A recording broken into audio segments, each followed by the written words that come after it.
Hey there, sales players. Today's episode is brought to you by our amazing new sponsor, Lemlist. Whether you're closing deals or nurturing leads, Lemlist is your all-in-one platform for personalization outreach that converts. Picture this. You craft a killer email campaign in minutes using Lemlist intuitive drag-and-drop editor. Want to stand out? Lemlist is here to help with advanced personalization that lets you dynamically insert custom images, videos, and even personalized landing pages based on your persona. With Lemlist Analytics, you'll know exactly who opened, clicked, and replied to your emails. Join thousands of sales professionals who trust Lemlist to supercharge their outreach efforts. Use the link in the show notes below and start your free trial today. Your personalized outreach just got a whole lot easier. Happy selling. Okay, tell me if this sounds like you. You're a sales hunter with literally hundreds of target accounts in your territory and no idea who in your patch is even in the market for your solution. You've pulled all the reports, built all the lists, and you've done a bunch of account research, but you're still in the dark about where to find your low-hanging fruit. And look, you could waste another quarter smiling and dialing, grinding through a cold list, and blasting out emails, or you could do what I do and get Leadfeeder. Leadfeeder identifies the companies that visit your company's website and tracks on-site activity so you can see which leads from your region are ready to buy right now. Leadfeeder has customizable notifications, lead scoring, routing, and it works seamlessly with your CRM system. Right now, Sales Players has got the hookup on an extended 21-day free trial offer, so be sure to use the link in the show notes to sign up. Oh, and you should probably forward that link over to your ops team so they can get Leadfeeder set up for your whole team. Stop burning time and resources on leads that don't convert and sign up for Leadfeeder. Welcome to Sales Players, the #1 podcast for top players in B2B sales. Whether you're a seasoned pro or just starting out in the world of sales, this is the show for you. We're all about bringing you fresh, actionable ideas to supercharge your rev gen game. We dive deep into the mindset, habits, and tools used by top performers in the industry, generate more leads, close more deals, and build wealth and financial security in B2B sales. So if you're ready to level up, you've come to the right place. Join the conversation with other like-minded sales players and continue the discussion beyond the show. Hit the subscribe button, tune into the Sales Players, and let's start winning together. All right, everybody. Really excited to talk to JC Pollard. I've actually followed this guy for a really long time. I'm a member of the H Straight, formerly community, now holistic sales community. And I just watched a video right before we got onto this call of JC trying to do a 10-minute plank to get a demo booked. And I was like, that's pretty fucking awesome. You know, it's like, that's pretty creative on how to get a meeting booked from a client. Did you close that? Yeah. Did you close that client? Did you do the 10 plank? Dude, so I don't know. That's the question. Okay, so that's how I met Kyle. So Kyle Willis, my co-founder of 8 Straight, which is now HSC, was a VP of sales at a tech company called Mad Kudu. And they were in my book of business at Gong. And we had one disco call that went pretty well, or I thought it did. And then I didn't hear back from him. And I'm like, how do I get this guy back on the calendar? And he was posting on LinkedIn about trying to accomplish a 10-minute plank. And he's like posting updates. So I made that video. I'm like, I'm going to try to do a 10-minute plank and every minute give you one reason why you should look at Gong. And I just posted on LinkedIn and tagged him and it went absolutely viral. And everyone was tagging him in it. Like, you got to take a call. And we did end up closing that deal. And then fast forward, we ended up starting a business together. And then fast forward, now he works at Gong. So yeah, that video really like set off a domino effect and it was fun to make. And was that like an inbound disco call, or was it an actual outbound? Did your SDR, or did you outbound this company? The initial call, I actually can't even remember. I didn't outbound it. I think it was like, oh, you know what? I think what it was Mad Kudu was selling to Gong, and I think it was like a quid pro quo thing. Like, hey, just take a look. Yeah. But no, it was fun. It was a fun sales cycle. Tons of competition, but it was so fun to work with Kyle, and we just like really connected and had a lot in common, and that's where everything kind of started, which is crazy looking back. So walk us back. Like, how do you get to a 10-minute plank? I think I could maybe do 2 minutes, maybe. What's the process to like learn how to do a 10-minute plank? Is it just like adding a few seconds every couple of weeks, or tell us about that. Yeah, dude, I don't know. I didn't get it. I didn't make it 10 minutes. I made it like, you didn't make it 10. No, I made it like 6 minutes and 45 seconds. I will still say crazy. Yeah, but so every minute I gave him a reason why he'd look at Gong. So I was like planking like this, and then I'd like come up to look at the camera every minute. And I think that actually helped a lot as opposed to like just staying strict. So it was honestly kind of like Fugazi.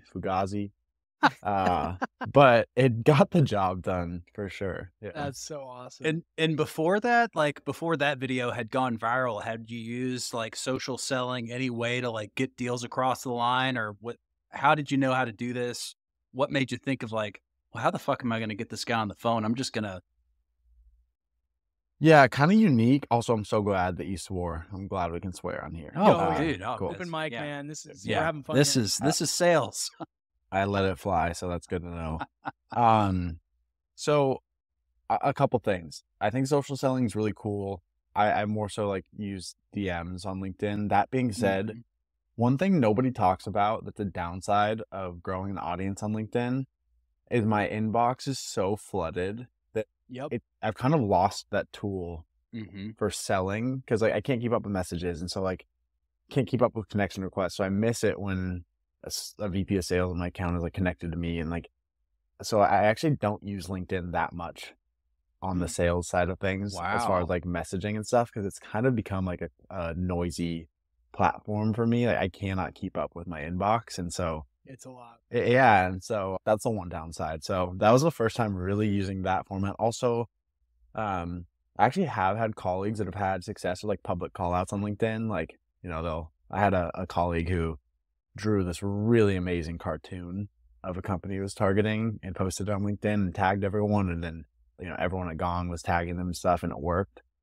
Wow. You just have to be a little careful with that. And the fact that Kyle posts on LinkedIn and was like chasing it publicly, I felt really comfortable making a public call out about it. So that's kind of what inspired that. Yeah, take us back. How did you get into sales in the first place? Where did you start? I know you're a rep at Gong now, which is obviously an awesome company to be selling for. We've now had a few kind of Gong alumni on the show recently. But tell us where the story begins, just in terms of your career and how you ended up where you are. Yeah. Ever since I was like a little kid, I just like dreamed of sitting on Zoom 9 to 5 and selling software. So I just chased that. Same. In an AOL chat room. That's how you got in there, So no, I grew up loving sports and like sports for my whole life. Not nearly talented enough to play them even at a collegiate level. So when I got to college, it's like, okay, watch Jerry Maguire one time. I want to be a sports agent. That's the goal. So I spent pretty much all of college with that as like tunnel vision, what I wanted to do. I worked really hard, super involved in extracurriculars, like the vice president of membership for the Sports Business Club. I was the head personal trainer at the University of Oregon Rec Center. I was the director of membership for the honors business program, like all this stuff, because I'm like, I need a really robust resume for law school. Took the LSAT, got a really good grade, got a bunch of law school, like full ride scholarships to Pepperdine and University of San Diego, and like all this stuff. Like everything was playing out how it was supposed to. I landed my dream internship at a Major League Baseball agency. And so I spent a summer in Santa Monica, California as a sports agency intern at my dream sports agency. Like everything, stars were aligning, and I absolutely hated it. Like hated the experience. All of the agents were divorced. None of them had good relationships with their kids. Their work-life balance was terrible. It was like glorified customer service. If Yasiel Puig wants a haircut at 3 a.m., like you got to wake up and make it happen, right? And I just like had this really sobering realization, like, oh, but this is like not the life I want. And I was like pretty lost, because it really was where I invested all of my mind share for 3+ years. And so I remember being pretty shaken, and I'm like, I don't really know what to do now. And so I printed out my resume and I just like stared at it. Like, what am I like? Where's the trend line here? Where do I go? Where do I go from here? And I had a lot of people tell me I'd be good at sales, but I think everyone has that kind of like used car salesman stigma about sales in general. But I looked at this list. I'm like, okay, VP of membership at my sports business club. My job was to sell people on memberships.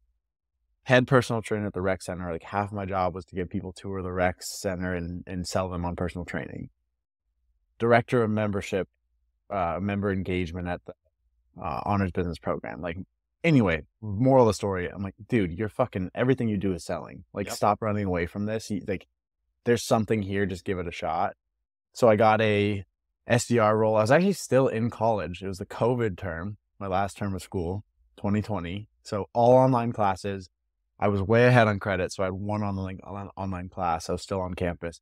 So I actually started my SDR career with like 3 months left in college. I was working as an SDR my final term for this really small healthcare startup.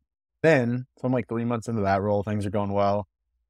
I got a call from my buddy who's a year ahead of me in school that worked at Gong. And he's like, dude, I know you like your job and I know you're happy. Like, you gotta check this out. Just give it a look. I'm like, dude, I'm in Santa Monica. I'm getting paid well. I'm not working that hard. Like, this is pretty lush. Like, I think I'm good. He's like, just go through the interview process. I was like, all right, like begrudgingly, like, sure, dude. And the third part of the interview process was a mock cold call, where you do a mock cold call, they give you feedback on it, and then you do it again. I took the feedback that they gave me in the interview process into the job I had, and I booked more meetings the next day on the phone than I ever had in a single day. And I was like, okay, like, that's the sign I need, right? Like, if I'm getting that level of development in my interview to be an SDR, that's the company I need to go to this early in my career. So joined Gong then, and outside of a small little risk I took that didn't work out, I've been at Gong ever since. So then you moved from SoCal to, where's Gong, in NorCal, like in San Francisco? Yeah. Or I moved to San Francisco to go back into the office. Lived there for a full year. Office never opened. Then they allowed us to go remote and moved to Austin, Texas. 2 months later, the office in San Francisco opened up. So yeah, I never ended up going into an office in San Francisco, but yeah, so I had to make the move. And today, do you actually go into the office at Gong, or is it still fully remote? So as of now, fully remote. It feels like Austin will probably have a presence, like a Gong presence here in the next couple of years. Mm-hmm. So I'm hopeful that we'll have a Austin office, but as of now, just 100% remote.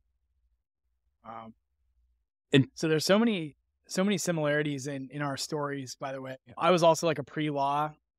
The difference is, like, I took the LSAT and I scored so low that I walked out that day and said, it just wasn't meant to be. Like, there's something else that I'm good at, and it's not, law school and probably the profession of being a lawyer.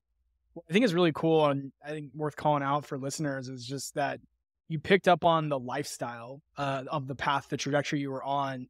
And it's something that, it's such a double-edged sword in sales, because it is a great lifestyle, especially when you're producing, when you're hitting targets, when you're selling deals. It's amazing.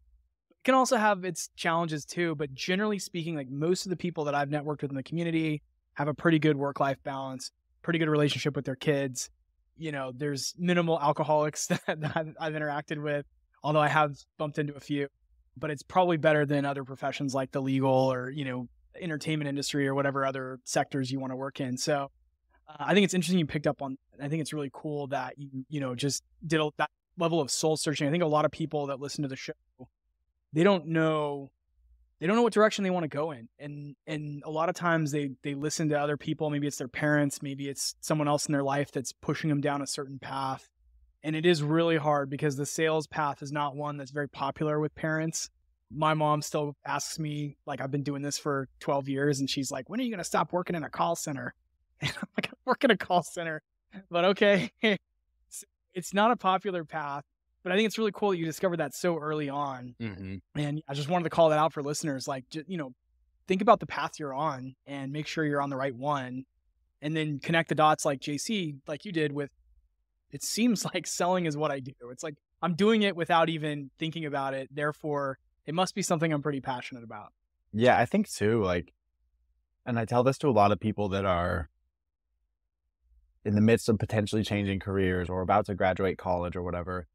it can feel like when you pivot, you're like, oh, I wasted all that time. I invested all this into this. Like everything I did looking back has helped me now. Like I now run a sales community. I was the director of membership for my honors business community, right? Like all these things that I'm like, damn, like I spent all this time trying to get into law school and like what a waste. And now hindsight's 2020, but I'm like, oh, all that experience applies to some degree. It all has some level of carryover. The reason I share that is like, take solace in the fact that even if the industry you're in right now or the job you're in right now maybe isn't 100% in direct, like linear application to what you want to do one day, the skills you're developing, they're going to play a role some way. You might not even be aware of it, but I think that's kind of comforting to know you're never really wasting time. You're growing, you're developing, and you're building an arsenal of tools that you can deploy later on. One thing that I experienced this weekend, and you're spot on with that, JC. So I got sober when I was like I was 17 and went to college like for nursing because my grandmother was like, oh, you'd be a great nurse. And I remember being in nursing school and looking around and being like, all these people are fat, they're overweight, they're smoking, people are on drugs or on painkillers. And I was like, fuck this. A friend of mine was like, hey man, I got this valet job if you want to work it. And I fell in love with valet, and that got me into the valet industry, and I actually started my own valet company in 2008. And over the weekend, my wife was doing a pottery show, selling pottery, and I was in an area, town in Louisville, Kentucky, where we actually had our juice bar and smoothie bar, which I had for like 10 years. So I was in this area town for 10 years of my life, like 7 days a week, 12 hours a day. And COVID like shut down our business. We went from, $600,000 in revenue to zero. And it took me a long time to like look back and I was really pissed off. I was like, oh, it's such a waste, a lot of lost investment.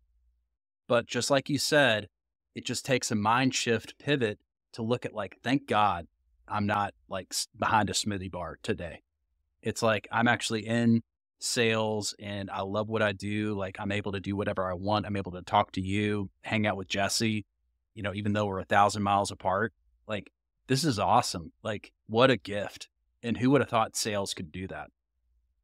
And I think to Jesse's point, like it's not to say that everyone in sales has a good work-life balance. I would venture to say a lot of people don't, but like you have the opportunity to have that, right? It's a profession that at least gives you a chance at creating the life you want. Whereas some like, I don't think it matters what kind of person you are. Your first 3-5 years in finance, like you're not going to have a balance, right? There are some industries that literally just don't even provide an opportunity for you to do that. And sales is definitely one where you can kind of consciously create the life you want. So I think we're fortunate in that sense.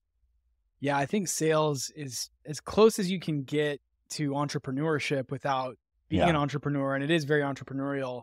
So on that note, tell us about then, you landed over at Gong. You're selling for Gong, and then you launch a sales community. Or what came first? Was it the community, and then you started sort of building your audience on social, or was it vice versa, social audience, and then launching the community? No, yeah. Okay. So I kind of taking this a different direction, but I get a lot of people asking me, how do I build a following on LinkedIn? And I did not intend to. So it's like weird to be in this position. It still feels surreal. Like the amount of people that reach out to me asking for like advice or help. I'm like, I don't know. Like, dude, I just started posting on LinkedIn like 2 years ago, and all of a sudden, like, you want my help? I'm like, I'm an AE. Like, I don't know anything. But there's some imposter syndrome there. But what actually sparked me posting on LinkedIn was I had a couple of friends that graduated similar time as me that were also in tech sales and BDR roles. And we would just like catch up here and there. And I'd just like tell them some of the stuff I was learning. And to me, it was like basic stuff that Gong taught us. And I'm so fortunate to have landed at a place with like really good enablement. And they were like mind blown by some of this stuff, right? Like having a strong cold call opener and like a 3x3 or a 3YU at the beginning of a cold call. They're like, what? Like you do that? And it made me realize there's stuff I was learning that a lot of people in the industry just weren't. No fault of their own. Their company just didn't provide that level of training. And so I started posting on LinkedIn simply with the intent of like, I just want to share some of the stuff that I think is cool or interesting or helping me. Never intended to like become a creator or I hate the word influencer, but influencer, like that was not my intention. That was not my end goal. I didn't really care about the numbers. I just started posting stuff that I thought would be helpful. And I think that might be why it kind of grew organically. So my one piece of advice to people that do want to grow a following is try to put the result on the back burner and just focus on sharing stuff that you're passionate about or that you genuinely think will add value and be helpful. But that being said, I just started posting and like out of nowhere, I just started getting traction and the follower counts just keep going up. And before you know it, I'm like at 20,000 followers or whatever. I'm like, okay, this is like kind of legit now. Like opportunities are coming my way, etc. As far as the community thing, that had nothing to do with the LinkedIn following. Kyle actually, that was his idea. Initially, we started it as 8 straight. It was like an 8-week fitness challenge. But for some background, I lost my mom to suicide when I was 9. So I'm like really passionate about mental health. I was a pretty overweight kid for a lot of years. And I lost all the weight, got super into fitness. So I'm very passionate about physical health. And then I've got all these like sales skills that I'm developing, and I'm pretty passionate about this industry. Something Kyle and I both noticed is like nobody talks about the intersection of those 3 things. And the reality is if you want to sustain a career in sales, probably in anything, but I think sales especially because it is volatile and it's high stress, you have to prioritize mental health and physical health and sales skill development. Nobody was addressing that. And so we started this thing called 8 Straight, which is like an 8-week fitness/mental health challenge for sales professionals. It was so fun. It did really well. But what we recognized was people were most excited about the community aspect of it, not so much like the actual 8-week fitness challenge. So since then, we've rebranded it as the Holistic Sales Community. I won't go too much into any kind of spiel, but that was kind of the order of events. Was like accidentally built a LinkedIn following, found someone who shared my passion with the intersection of mental, physical health and sales skill development, launched the community around that since it's kind of like pivoted into what it is now. And did you and Kyle, did you all actually like physically meet in person, or has it always been remote? So he just FaceTimed me. This was still mid-sales cycle when I was telling him Gong. So I'm like, oh, fuck. He's about to tell me they're not moving forward or something. And I pick up the phone. He's like, dude, I have this idea and I want to do it with you. And he pitches me on like V1 rough draft of 8 Straight. Hell yeah. We launched it and we had already worked on it together for like 6 to 8 months before I flew down to SoCal, met him in person. We spent like a whole weekend whiteboarding and workshopping. And that's when we pivoted the brand and everything. But yeah, for a while, we ran the whole thing via Zoom. So JC, I'm in a Dan Co group, and Dan Co actually said this. He said starting a community is the hardest thing to do. It's so hard. He said like courses are a lot easier, or like cohorts. Like talk to us about how did you get that first early traction? How did you get people just interested? Like what was the, how many people did you have in your first group? So we started as a cohort-based model, and full transparency, we probably shouldn't have switched. Community is so hard. Mm-hmm.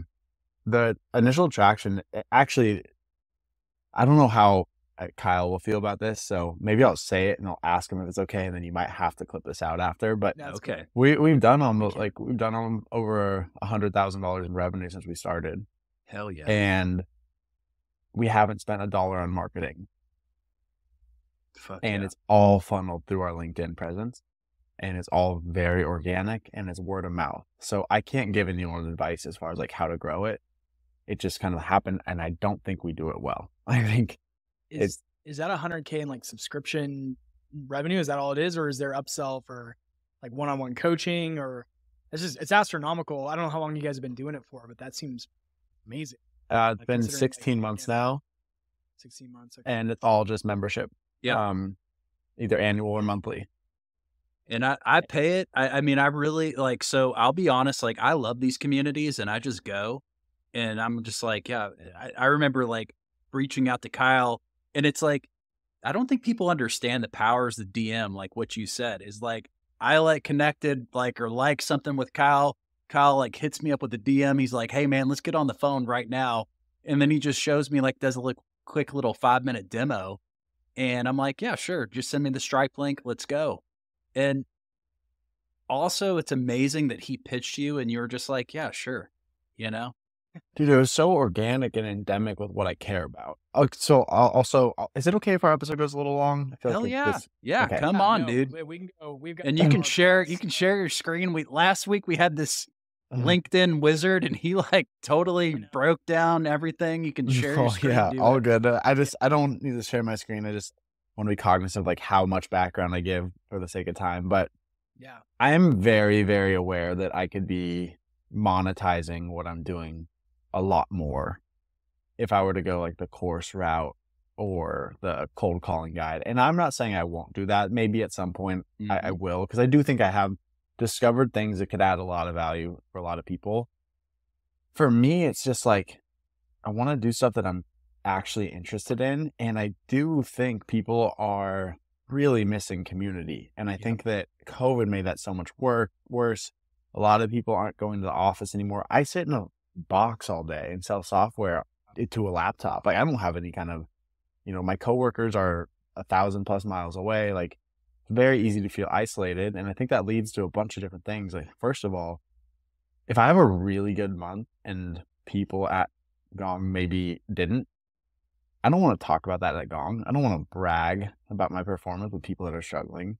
If I'm pissed off at something leadership did and I want some advice, I don't want to go to coworkers for that.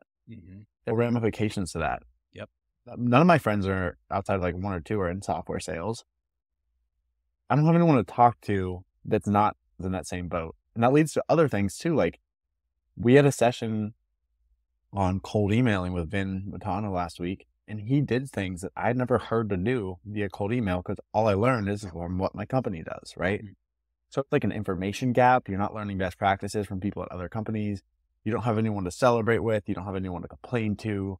We're all very siloed, and I think that problem's going to just keep getting worse and worse. So like I care about community. It might not be the most lucrative thing in the world. I could probably go sling courses and make more, but like this to me is more, like I like it. I care about it. And so I want to keep doing this. It's super hard though. And what's hard, and Chase, like you've done such a good job, like you stay involved the whole time, but like the reason courses are so successful and cohorts are is because people get excited and they can like do something in a sprint. It's really hard to maintain engagement over time. Right. It's just like New Year's resolutions, like 80% of people are done by like February. So how do you capitalize on that momentum? It's like uniquely challenging, but it's fun. I sell for Hyros. So like I sell to all these like course creators, these like huge community people. And it is, I see on the inside of these accounts, and like school sounds like a great, like, oh, it's really easy to start a huge, $100,000 MRR community, but it takes like, you have to have that organic traction, and really you got to have those like raving fans, like what Tim Ferriss talks about. How do you have that 100 raving fans, 1,000 raving fans, and then you can really scale up. So I think you're doing awesome. It's like you guys are like primed to like get ready to do paid ads and just fucking scale, Yeah, I think so. I think so. We want to make it better first. Yeah, like we know we can add a little gas to the fire, but like we really want. I have like a visceral reaction to the idea of selling something and it not being what people are signing up for. Yep. So we really are trying. We hired our first employee. I meet at 7 p.m. Monday for an hour plus with Kyle and our first employee, thinking about how to make this better. Like we've got so many ideas. And so I kind of want, this is also interesting, like for people that are in entrepreneurship or want to be, like the pros and cons of working with a co-founder. But like Kyle and I have very different approaches. He's super visionary, big picture, lofty goals and ideas. I'm way more operational. I'm like, hey, yeah, but what do we do now? Which is like it's frustrating. We butt heads a lot, but it's like really good in the long run because we keep each other in check. But I really want to make this thing better, and then I want to blow it the fuck out of the water, and I want everyone to be in it. But I want the value to be so rock solid. So that's where we're prioritizing our time right now before really prioritizing growth. Just because I think this is interesting stuff, and we're obviously very curious about this topic ourselves because we have a show that we've been doing for a long time. We have a Slack community that's free. But tell us about sort of the flywheel of growing something like this. Was it like you had someone come into the community first, and then, 2 more people came in, and then it created three's a crowd kind of thing, and then it just grew from there?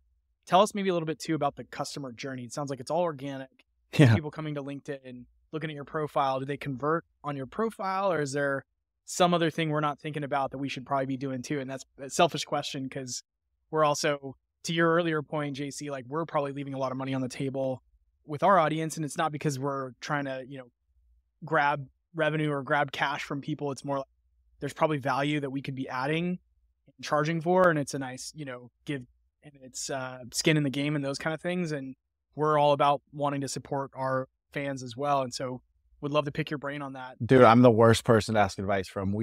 I think we did like 0 to 70K with a Stripe landing page, no website.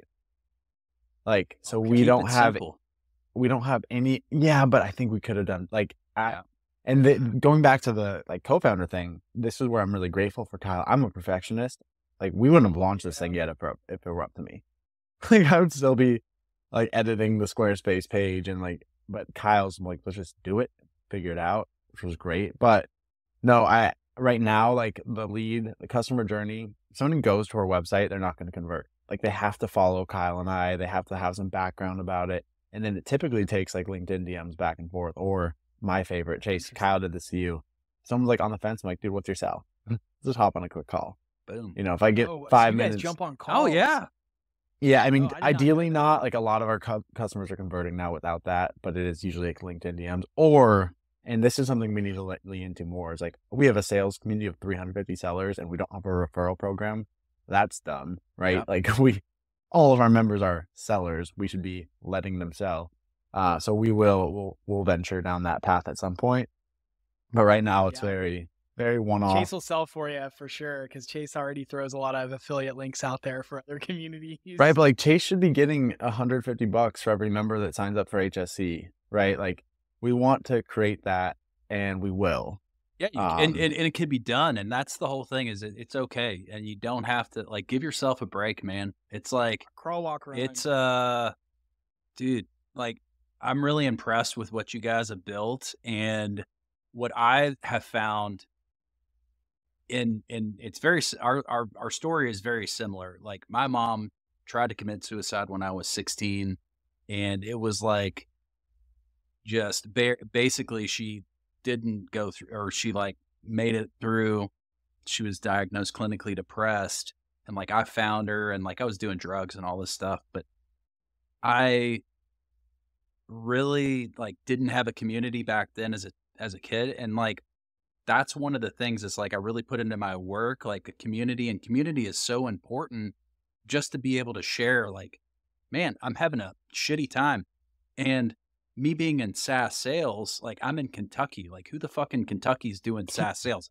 Not that many people, yeah. But I found Jesse, who's in Arizona, you're in Texas. And one of my old friends, colleagues at another SaaS company, he called me on the phone the other day, and he's like, man, I'm just having a fucking tough time with my leadership. It's they don't understand. My VP of sales is just really ripping me. He's telling me what the founder's telling me. And it's that's not good. And that's a bad place to be.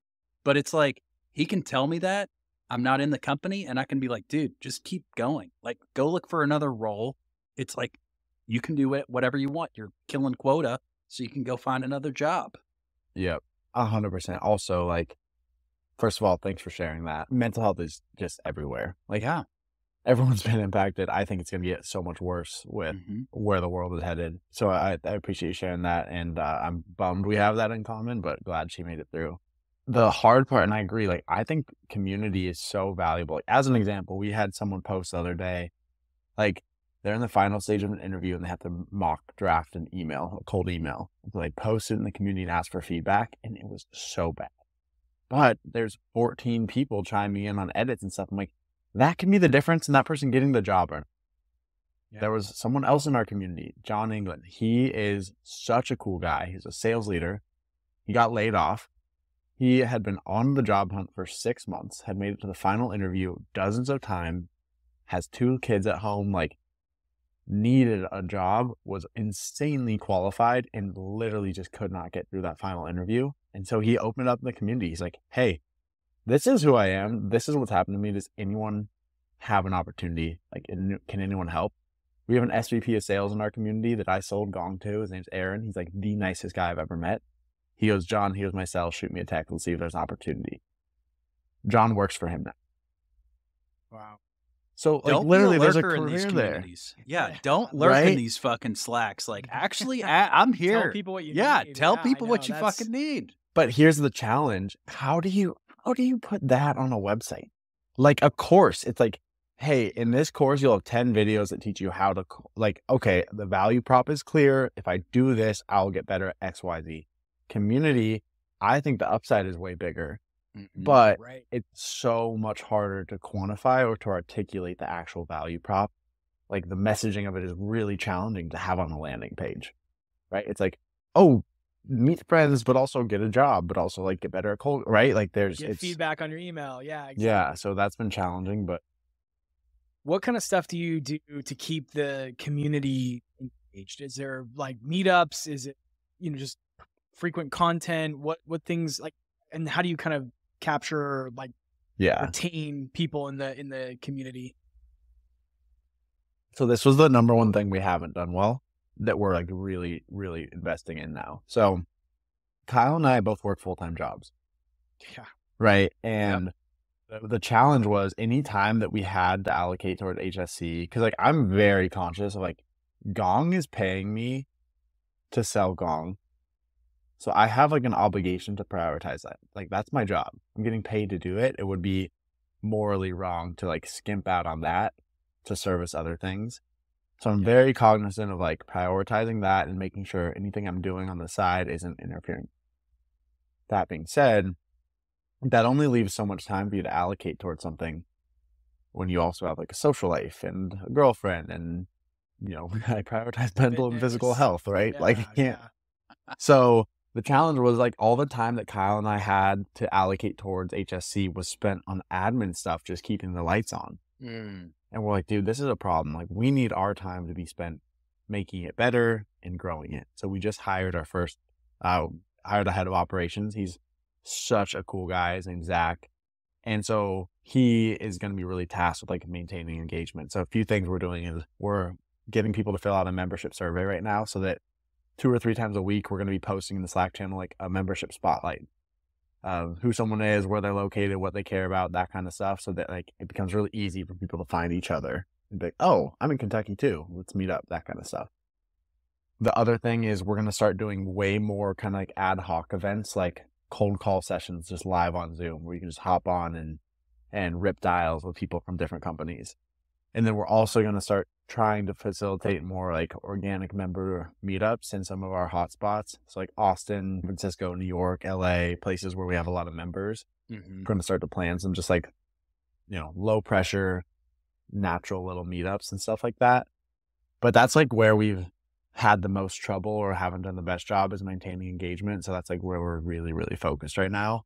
As an example, like if I sign up for HSC today and I want to go find the 10 people in a similar industry, similar experience level, I don't know where to look. So we're coming up with a member compository. So you can go search for, hey, who's in Kentucky that's an AE, right? So things like that we're really starting to drill down into and get better at. But and what community, or do you have a coach, or what communities were you a part of, like in the early days? Like, is there a community that you're like, man, this is like, I want to do this, like off of this? And do you have any coaching? Do you have a coach or anything? I actually don't. I think I'm very fortunate just to have like really good mentors, primarily ones that are at Gong or that have left Gong. So I don't have any kind of like outsourced coaching, and I've never been part of another community. I did have an opportunity to speak at the Sales Success Summit in person in Austin last year. So I got to see that community. I think they've done a really good job of like people actually know each other. That's something I really wanted to create, is a community where like you actually build friends and it's not just a Slack channel of like 10,000 random ass people. Like I want people to get to know each other. Outside of that, I didn't really have any exposure to anything like that.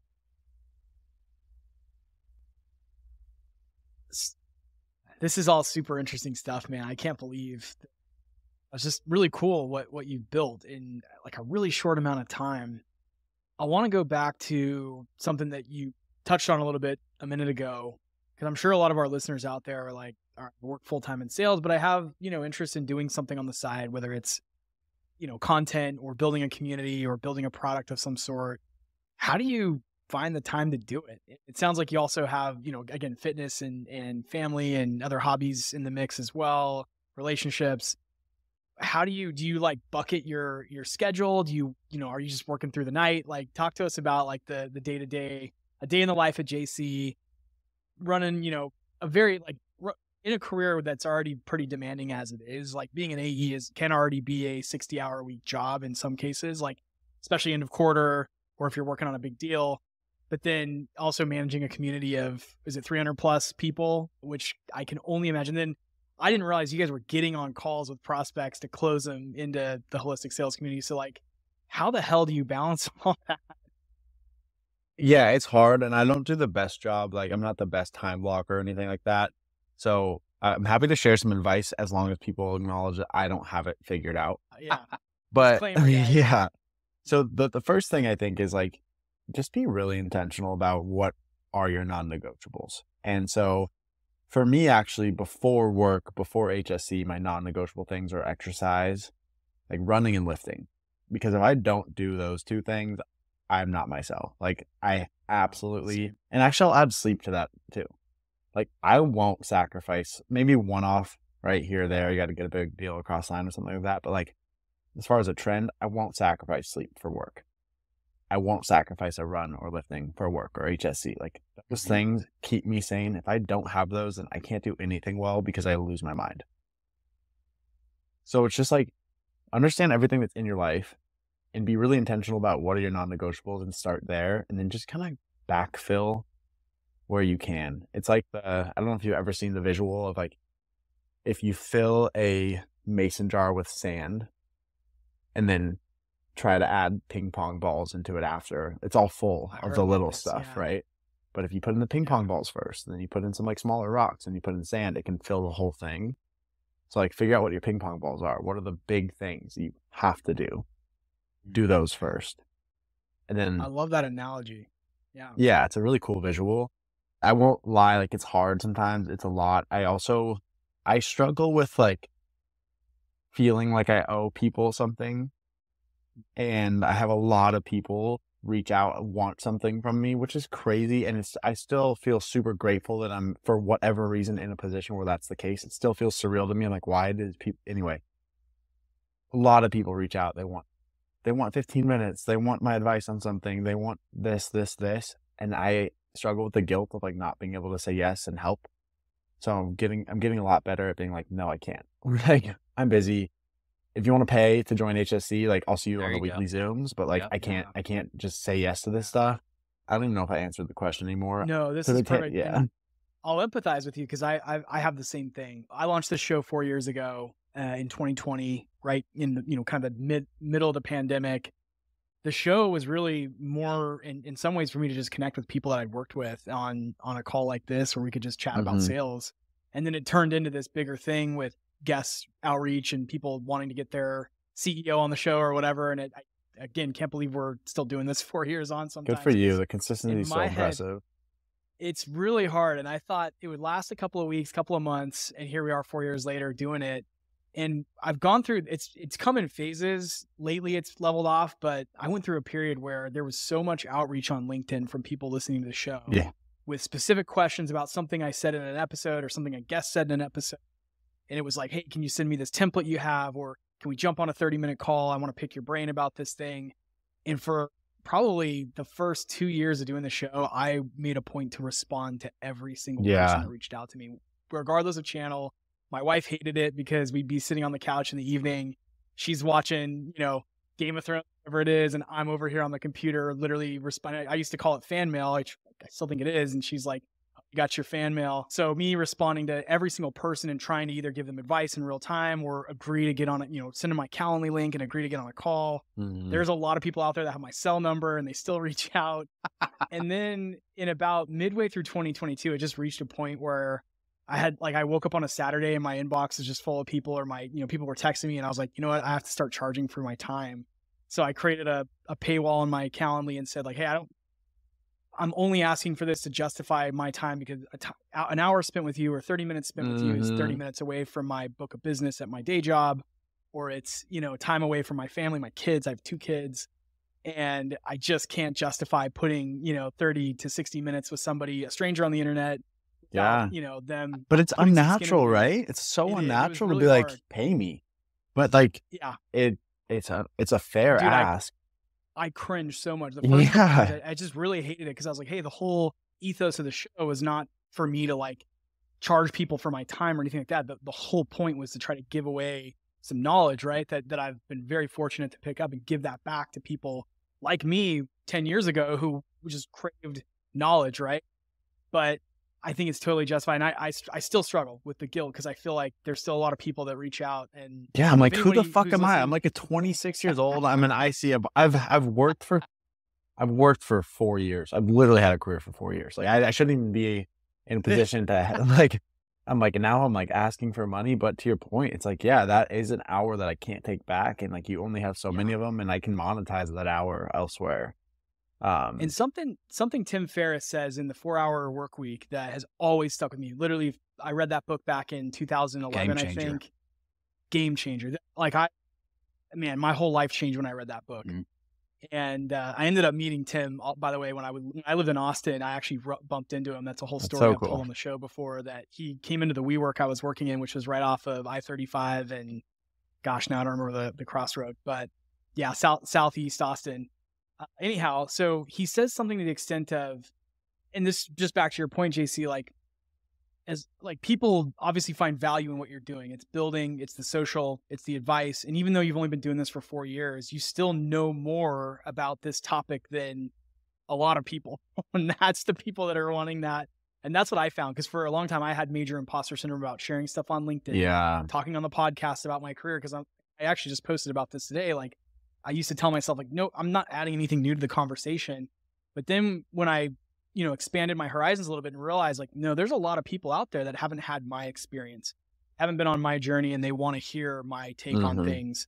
So I think it's the same with you, man. It's like, people obviously are finding value in what you're doing. Even in the few short years that you've been doing it, 4 years, there's still like a lot of learnings. You've moved very quickly during that time. I'm honestly really impressed with how quickly you've scaled the brand, and of course the success you've had in your, careers in AE as well. But that's awesome, man. Yeah. I just wanted to empathize with you for a minute and say, like, I know exactly how that feels to have that guilt. And then I know how it feels to like not know even really where to start your day, because there's so much, so few hours.